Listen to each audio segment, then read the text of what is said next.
Welcome to episode 33 of the International Web Effectiveness Podcast, where Bill Hunt and I, Bill Scully, focus on the strategies and techniques necessary to improve your web presence and manage your global websites. In episode 32, when context gets lost, the risk of misreading Google's advice, we talked about how people often take Google's recommendations out of context. And this ties perfectly into today's episode because we're going to be discussing the challenge of detecting geographical targets and how web pages get served up. Now, Bill, this is obviously a passionate topic for you, as you wrote 4 articles in the last month about the challenges and how companies can improve their geographical retargeting. Just to name them: the geographic targeting stalemate, implementing strong geographic signals, the geographic detection challenge, and how Google handles canonicalization of same language duplicate/near duplicate pages. And I've seen in a lot of the sites that I'm working on, it is really a challenge. Google is really dialing back the old ways of hreflang working perfectly. What made you, get so into this again? Well, listening to what Google says and interpreting it, because that one, a few people said, hey, 2 things happened. One, Google went from top level domains, so google.co.uk, to consolidate everything into google.com. So that prompted people to say, hey, Google figured this stuff out. So, global or geographic detection is not a problem, and hreflang will probably be going away. Between the fact that Google moved to, these generic domains, google.com, and the growth of AI, people were just, Google should be able to figure this out. And so the first one I wrote was really just a rant about how hard it really is to detect the signals. Language is easy. We've talked about that many times before, that there's only 2 or 3 variables that are needed to detect language. But these geo-targeting, to understand, like geographic detection, is this a page that is for, Germany German or Swiss German or Austrian German? What is it for? And even in English, it's a huge problem. And, remember back when we talked about one of the Google search off the record, I really started thinking about this then when Adam or Alan, I think Alan, he said there was 40 signals that they use to determine the canonical. This was his dupes session. And so if there's 40 signals Google uses to determine if, between 2 pages that are similar, and relegated within that list were some of these geographical signals.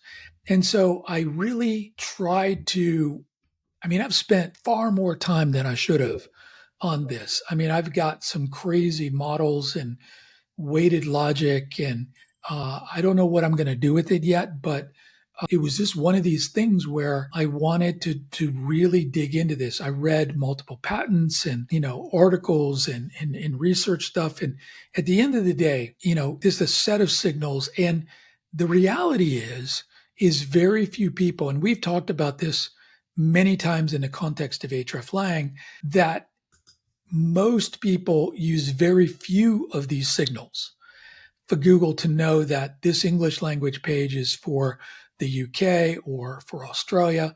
And that's what all these are about. And as I started drilling into it, the first one that you mentioned was really, it was the next to the last one, this idea of a stalemate. So whose responsibility is it?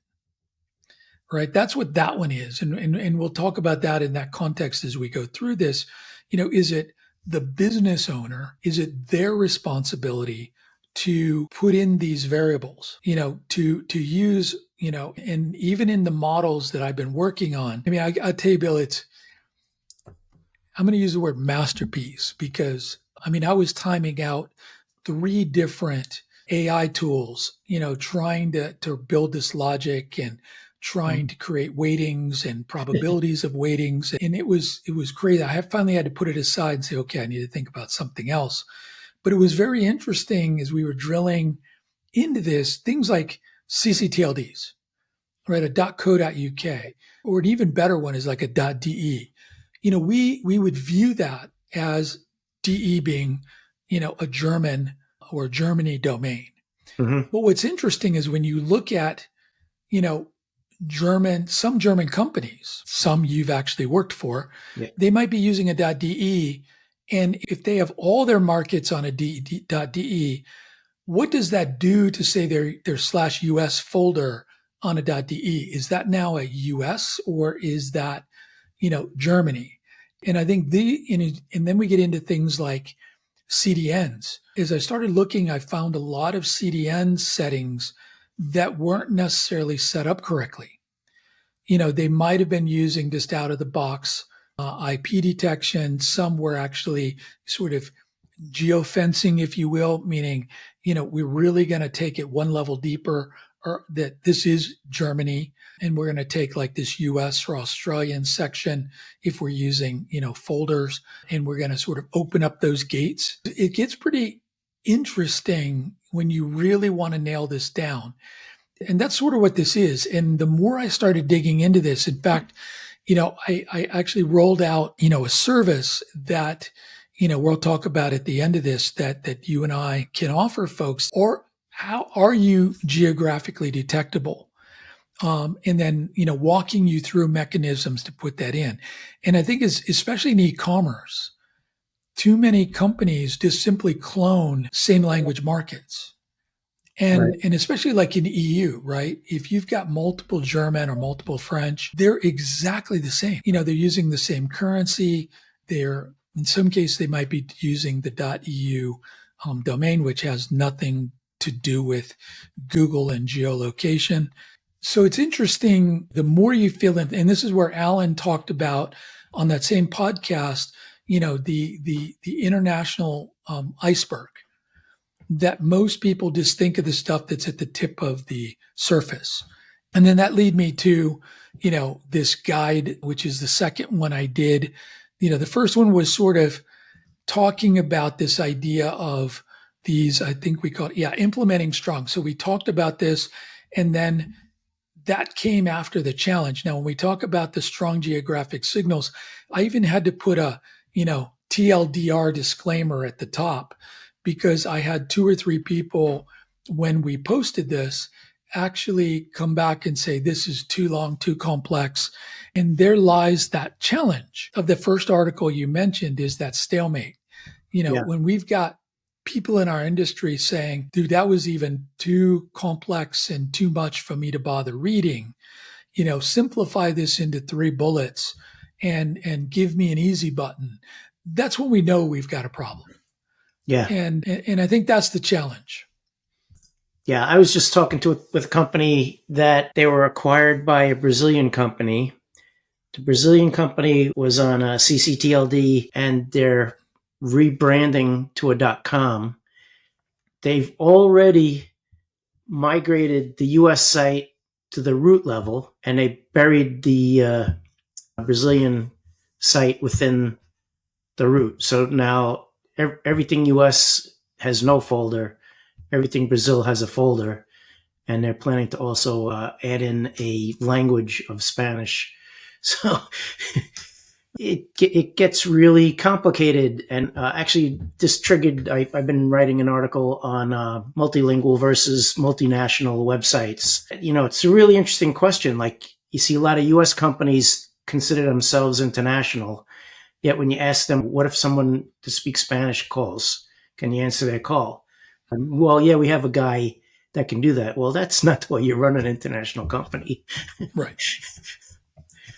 I mean, that's an interesting whole thing. I mean, it's a decision process. This is a strategic play. And it's very interesting. Like, I think I mentioned this before. When I was in business school, mainly I was brought into this because I understood databases, and they wanted me to create the logic tree of this. It's called a GIMS model.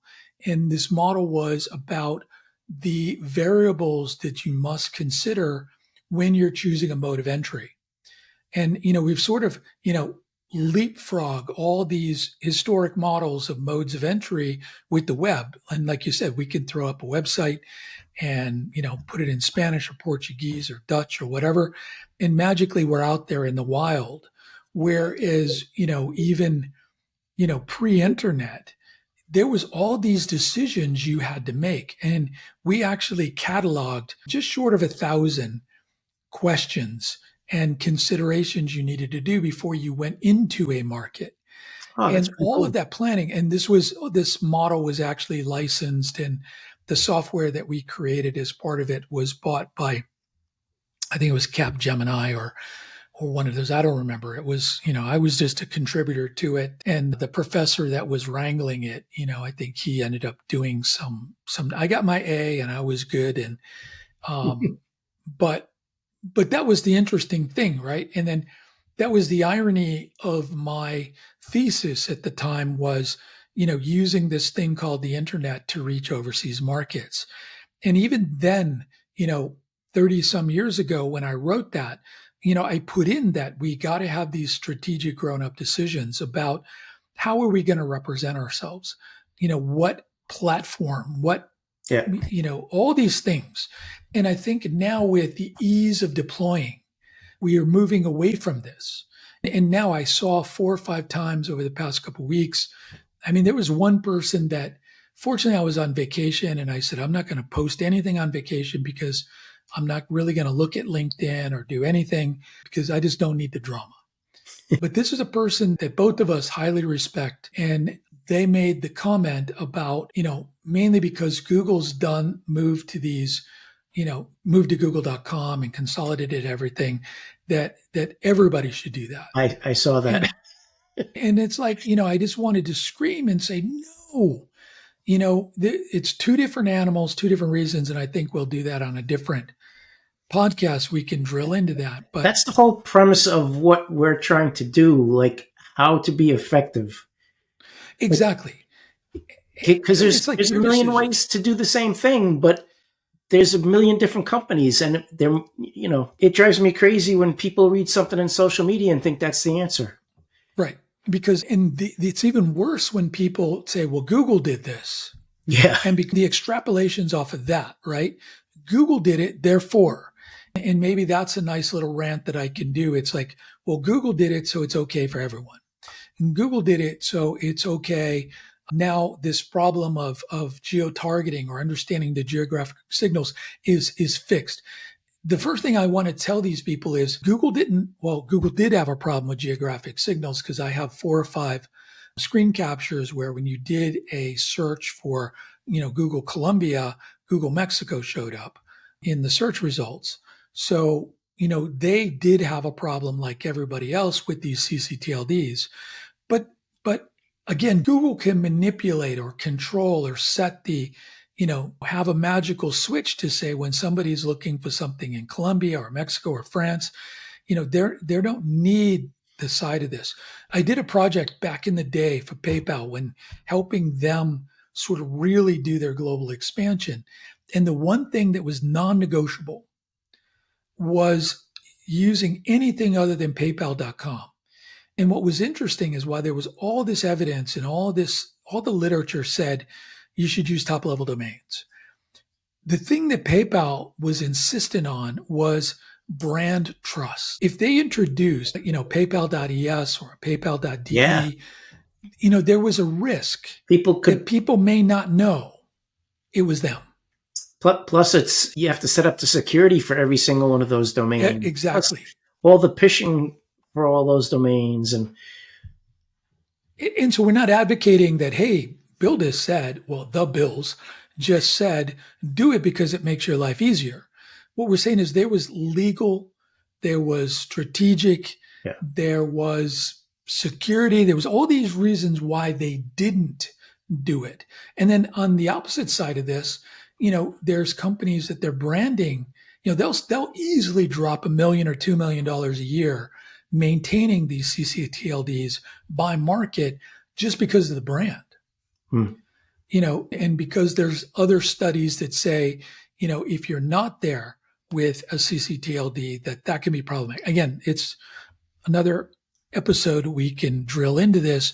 But, going back to your case, the one you're dealing with where, this Portuguese or Brazilian company, acquired someone and started shoehorning things in. And, a lot of times when we see the US content is in the root, that's typically, a US company buying it because, the world evolves around the US.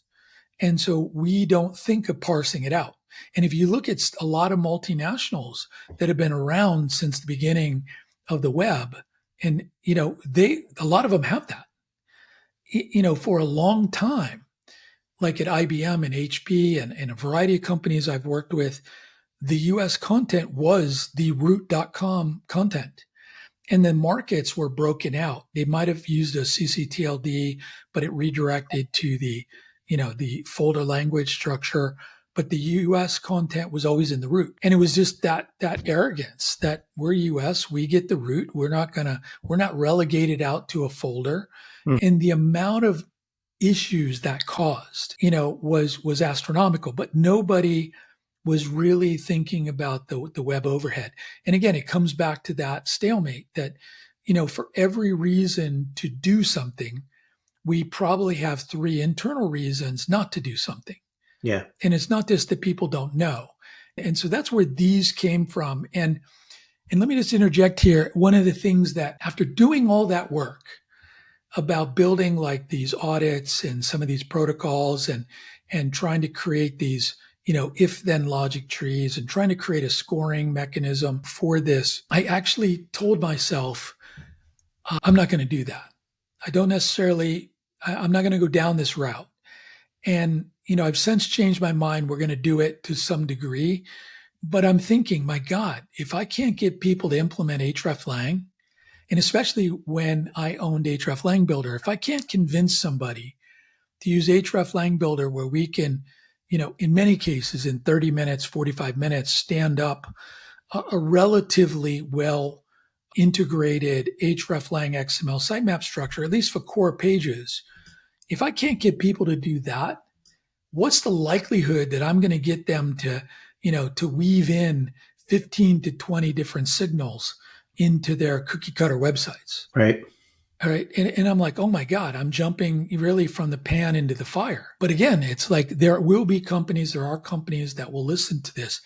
And I think that's the key thing is search engines need these signals. It's not a language thing. And it always gets me spun up when I see an SEO say, well, Google can figure out language. Therefore, we don't need hreflang.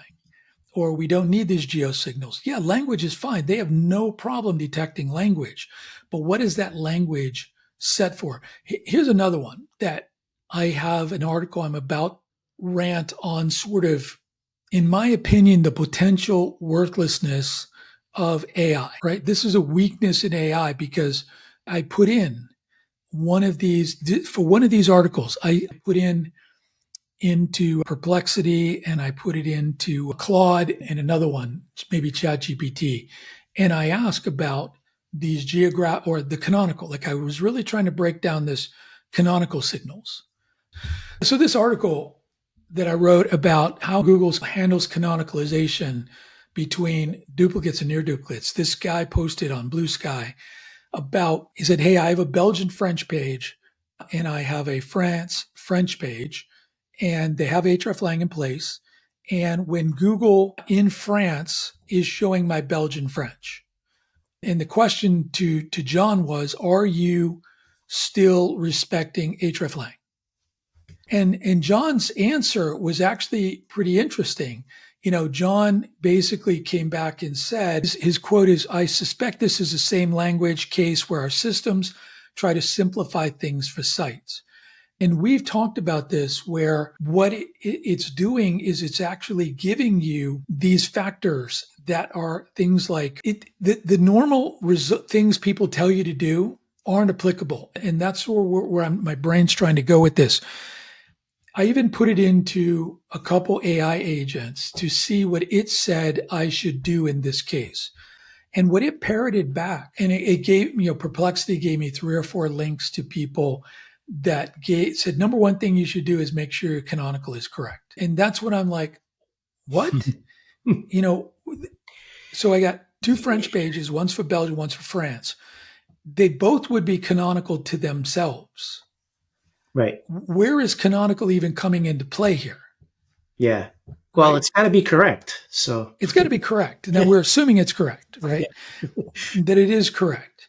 So, okay, the first recommendation, which was, and it's interesting when I put this in a table, I said, weight these and then weight the actions and the signals. And it weighted that as the strongest. And I'm like this, and then I yelled at Perplexity and said, what the hell are you thinking? There's no correlation between these two because they're two different websites serving two different purposes, two different markets. And of course, Perplexity can't answer me except through text and says, oh, I think you're right.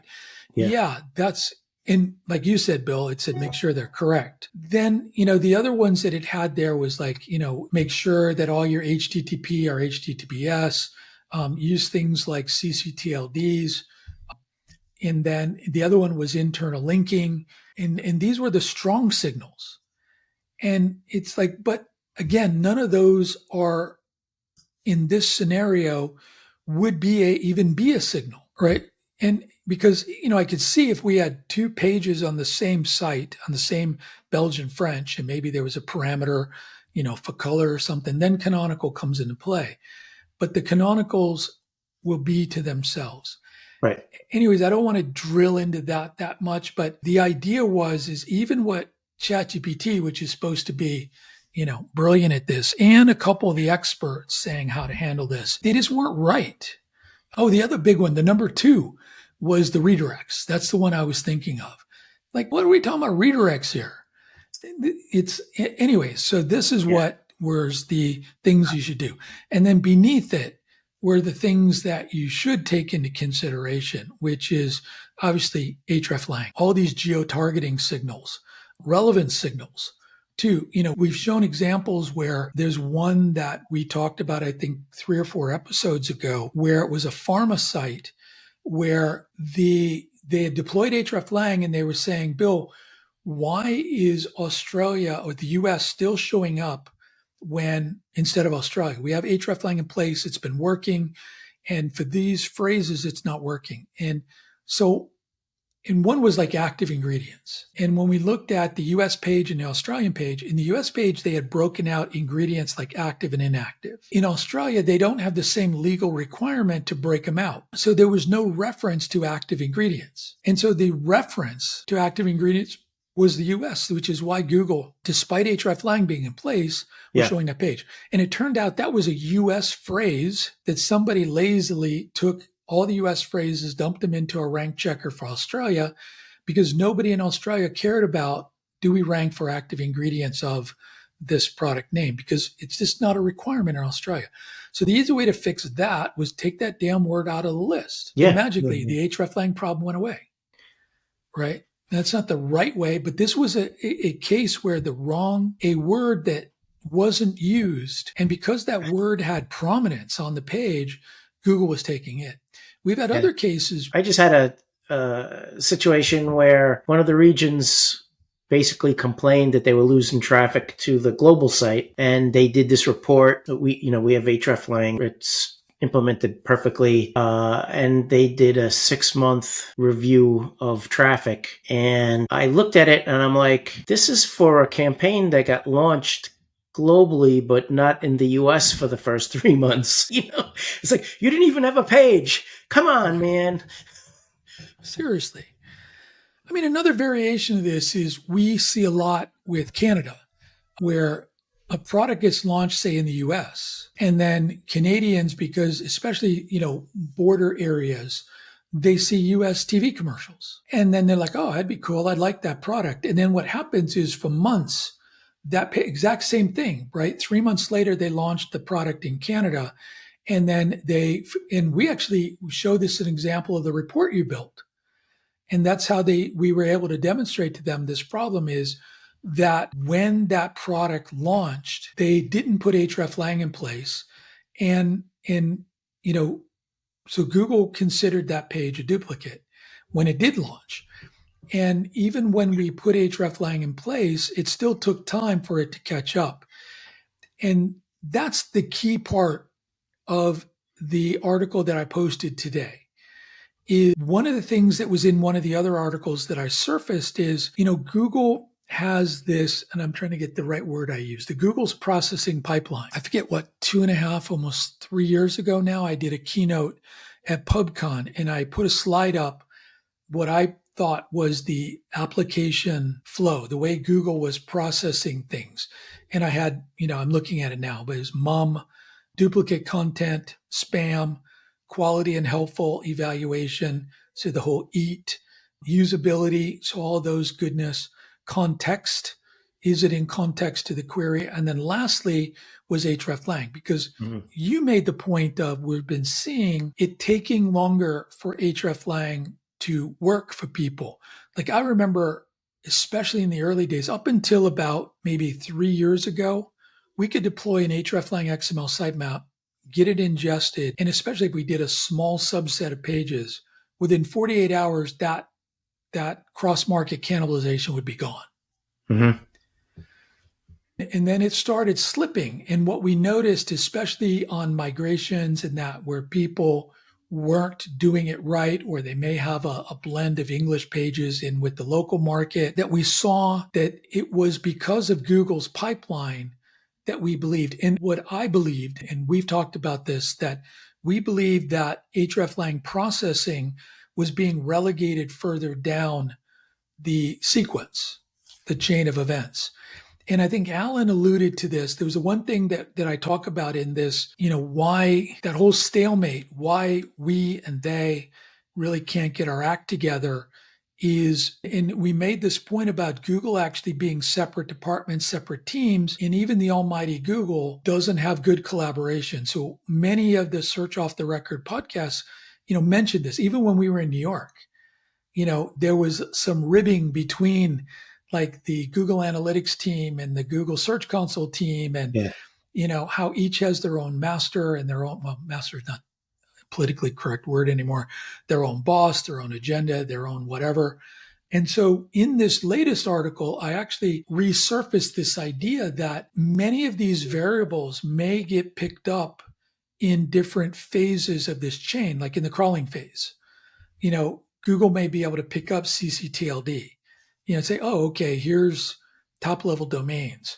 The indexing phase, that's when it's detecting language. That's when it may pick up tags if you have them on a page. And then they go into this phase of duplicate content, which I think is elevated exponentially because so much crap coming out there.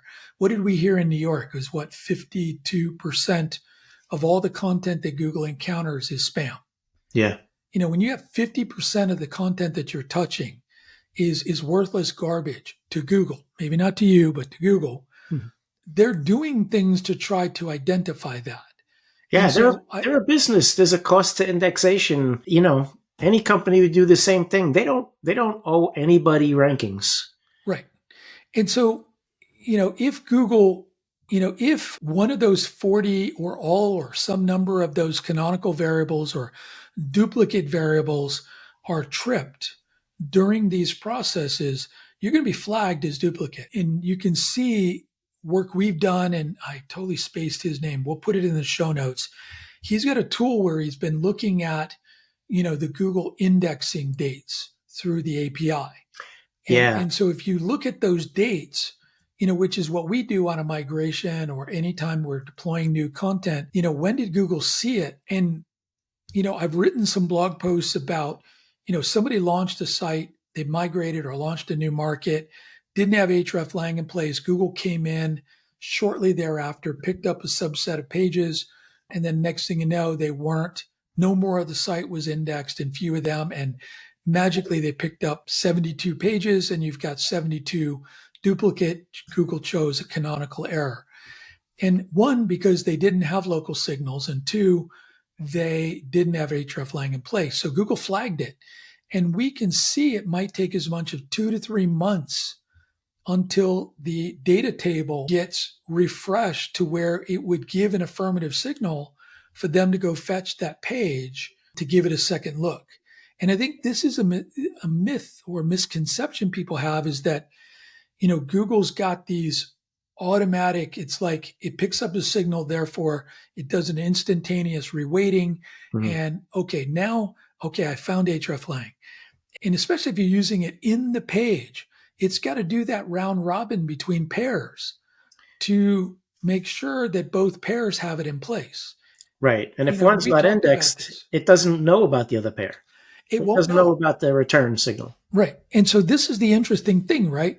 You could have it, it could look beautiful, but if Google's not indexed that page and you're using tags, it doesn't know you have an hreflang on that page.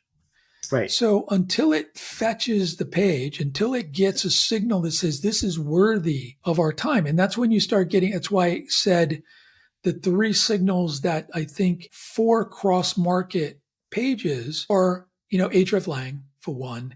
Number two is the content relevance. And that gets into if you've got a cookie cutter or what I refer to as a clone site. Hey, we have a France site.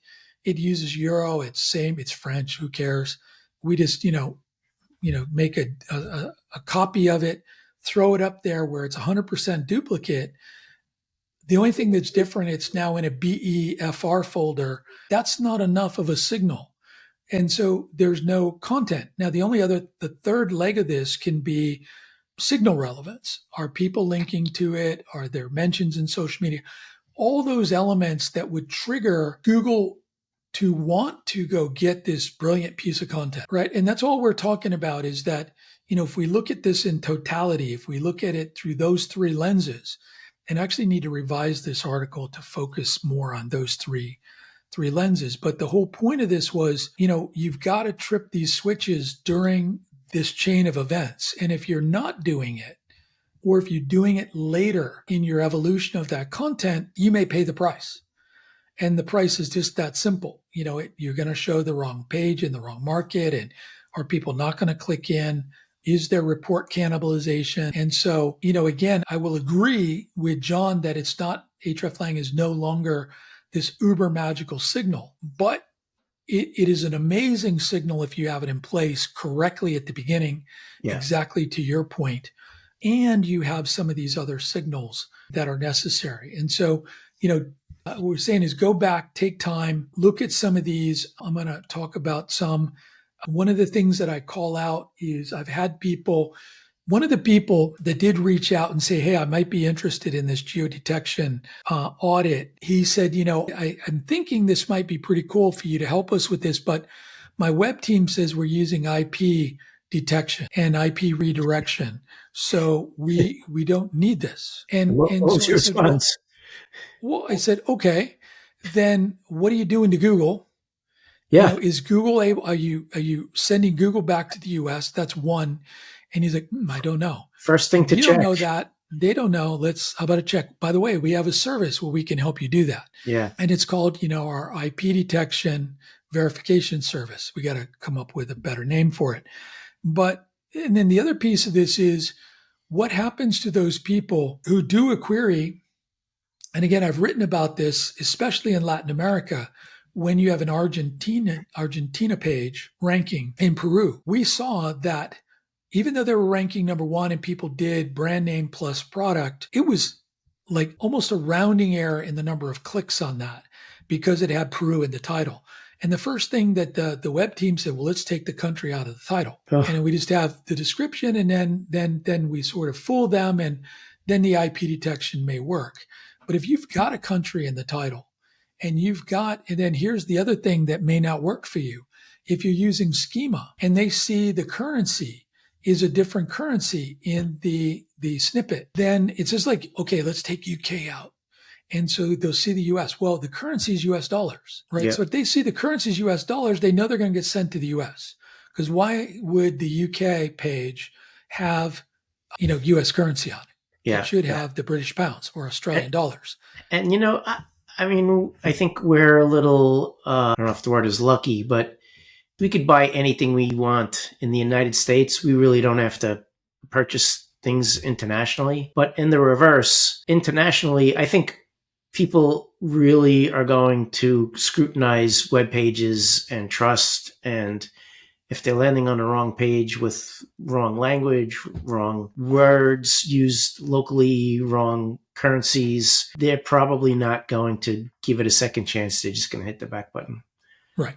I want to remind people of our free Facebook group where we use that as an opportunity to discuss these things, and you can ask any questions you want. You can also suggest ideas for upcoming podcasts. You can find that by searching International Web Mastery Free Group. Or they may do a query. It's like the example we talked about, I don't know, maybe 4 or 5 episodes ago with the OM Systems camera, the TG7 point and shoot underwater, drop it, doesn't break camera. And with Dimitri in Lithuania, where he Googled it, and it was a US site and the Australian site, even though there was a English language Lithuania site. And so he could see that it was US dollars and Australian dollars. And so rather than clicking through into one of them and take his chances on IP detection, which they weren't using, or go find it on the country locator, he just simply clicked on one of the resellers. And, when you sometimes tell this to a company, they're like, well, fine. Did he buy it? Yes, he bought it. And they're like, well, good, all good in the world. And then that made me actually do a calculation to show them that instead of them selling it at full retail on their website, they sold it at wholesale. Yeah. Right. Because that e-retailer that was in Lithuania that catered to Dimitri was selling it at exactly the same price. But let's just say there's like a 60% markup on that. Right. That meant that OM Systems lost 60% off of that. So rather than selling it for $499, I think it was like, I don't know, something like $199 is what we calculated the wholesale price to be. So, and it's interesting when you bring that up to people, it's like, that is the difference. Well, and I would add to that. Well, wouldn't you like to have their email address? Anything. Right. I mean, now you can send emails to them 3 times a year about your new product launches, and you can sell them, housing and the next version, and give them tips. And again, I think in Bill, the interesting thing about that is there was a post that I just wrote on my personal blog about this idea of that's a different department, right? That whole idea of the ECRM angle on this that's somebody else's job. It's not the web team's job. Right. And this and this and this. And I think because we're not looking at this holistically, like, in some cases, the web team's like, look, we sold one, right? So somebody in sales, we sold one. Who gives a shit if we sold it at full price or at wholesale? And then you've got another person that, we didn't get an email address. Big whoop. Maybe they'll come to us through some other mechanism. The web team didn't get credit for the sale. The web team didn't get credit. The Lithuanian web team didn't credit for the traffic to the website, et cetera, et cetera, et cetera. And we can either, we can look at this as a laddering effect, whatever. I'm just trying to figure out the right terminology. But we've all failed the macro KPI of selling these products at the highest revenue potential and having the highest lifetime value or potential downstream interaction with these people. So at the end of the day, what we're simply saying is, you've got to get this right. You've got to have hreflang in place correctly at the time that the content is deployed.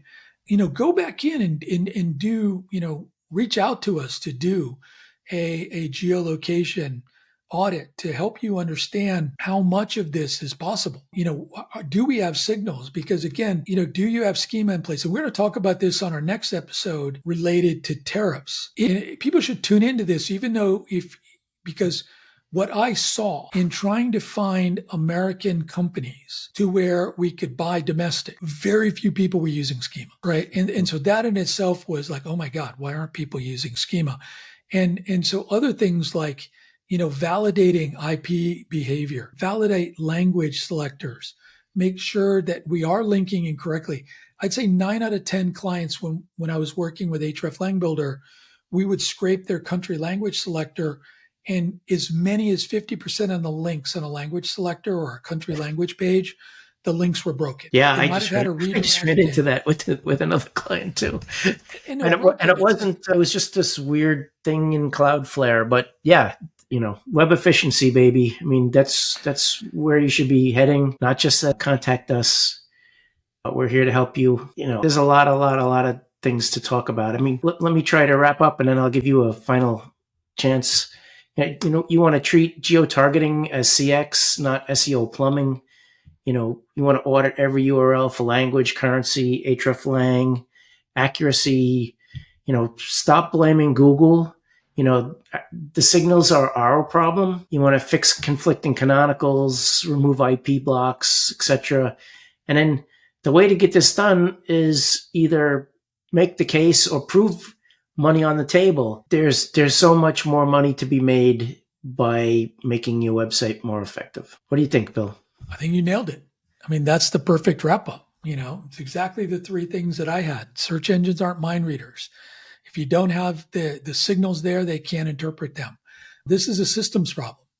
This is not a Google problem. This is an us problem, like you said. And the one thing I will add, as AI gets more prominent, I think these problems are going to be even bigger, that we need to be able to make sure that these signals are easy to interpret. So That's a reach really out good to point. us. I hate to stop our quick end here, but right now, today, mostly they're looking at language on a page. And if you don't have those signals and someone's searching for a localized answer, it's not going to be there. Exactly.